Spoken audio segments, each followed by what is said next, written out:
Chapter 31. Blacky the Crow has sharp eyes. Mischief always waits to greet idle hands and idle feet. Peter Rabbit.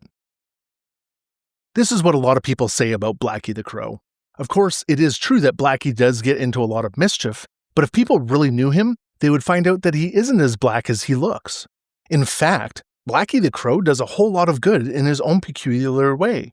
But people are always looking for him to do bad things. And you almost always see what you expect to see. Thus, the good Blacky does isn't seen, while the bad is. And so, he has grown to have a reputation blacker than the coat he wears. But this doesn't worry Blacky the Crow. No, sir, it doesn't worry him a bit. You see, he has grown used to it.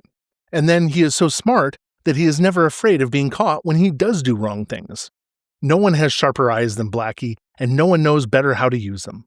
There's very little going on in the green forest or in the green meadows that he misses when he is about. The day after Reddy Fox visited the Old Briar-patch, and with his wonderful nose found out Peter Rabbit's secret, Blacky just happened to fly over the Old Briar-patch on his way to Farmer Brown's cornfield. Now, being over the Old Briar-patch, he could look right down into it and see all through it. Just as he reached it, he remembered having heard Sammy Jay say something about gossipy little Jenny Wren's having said that there was great news there. He hadn't thought much about it at the time, but now that he was right there, he might as well have a look for himself and see if there was any truth in it. So, Blacky the Crow flew in a little lower, and his sharp eyes looked this way and that way through all the bramble bushes of the Old Briar-patch. He saw Peter Rabbit right away and winked at him. He thought Peter looked worried and anxious. Peter must have something on his mind, thought Blacky. I wonder where Mrs. Peter is. Just then, he caught sight of her under the thickest growing sweet-briar bush.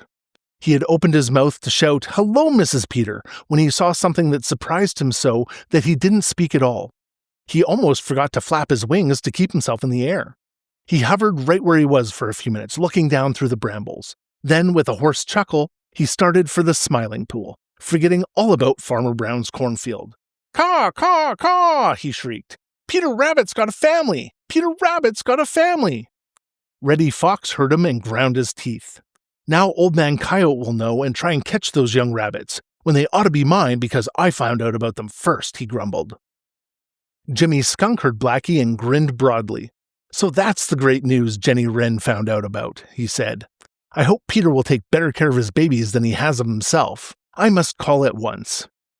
Redtail the Hawk heard, and he smiled too. But it wasn't a kindly smile like Jimmy Skunk's. "I think young Rabbit will taste very good for a change," said he.